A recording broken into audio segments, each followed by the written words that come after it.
Mason Kane was a brilliant detective who lived a happy life with his beloved wife, Claire. She was his anchor, his reason to smile after the chaos of his demanding job. They spent every moment together, cooking meals, laughing at silly jokes, and dreaming of a beautiful future. Life felt perfect, but one fateful evening, everything changed. Mason worked late at the precinct, occupied with an important case. That morning before leaving for work, Claire kissed his forehead with a smile and said, "Don't overwork yourself." That was the last time he saw her alive. A few hours later, Mason's phone rang. A trembling voice on the other end said, "Detective, something terrible has happened at your house." He raced home, his heart pounding, only to find police cars parked outside, their red lights flashing in the dark. Yellow tape blocked off his house, the sanctuary he had built with Claire. A police officer stopped his way.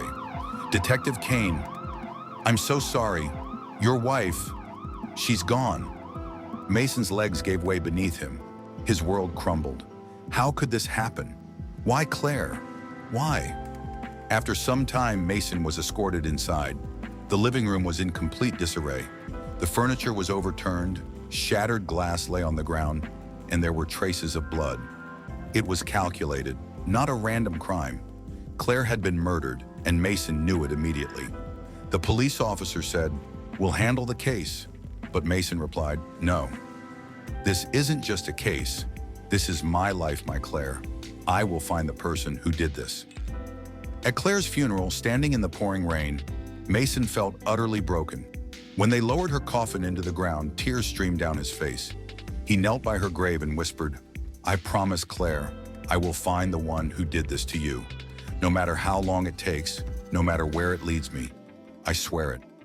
From that day on, Mason became a man on a mission. He poured all his energy into the investigation, following every lead and questioning every suspect. However, the case grew colder with each passing year. Despite this, he refused to give up. One day, while revisiting evidence from a burned-down building, Mason found something he had missed before, a charred notebook. It belonged to Claire. How did it end up there? As he flipped through its pages, one entry caught his attention. Claire had written about a person she suspected, a person close to Mason. She had uncovered something dark about his mentor and boss, Chief Riggs. Could it be? The man Mason had trusted like a father? Late one night, in a dark parking garage, Mason confronted Riggs. "It was you," Mason said, his voice trembling with rage. "You killed Claire. You took everything from me." Riggs smirked coldly and said, "She got too close, Mason. I couldn't let her ruin everything, and neither will you." A fight broke out, raw, emotional, and violent. Mason, fueled by years of pain and anger, overpowered Riggs, handcuffing him and said, "This is for Claire." Mason gave the notebook and evidence to the police. With the overwhelming evidence, Riggs was arrested. The trial was swift. Riggs confessed to his crimes in court. Mason stared at him, no longer with rage, but with a quiet sense of victory. The judge delivered the verdict: life imprisonment for Riggs, with no possibility of parole. The court praised Mason for his perseverance and bravery. The government honored him with a medal for solving one of the most complicated cases in the city's history. After the trial, Mason learned that Riggs had a small daughter, an innocent child who was now orphaned. Mason requested the government to grant him her guardianship.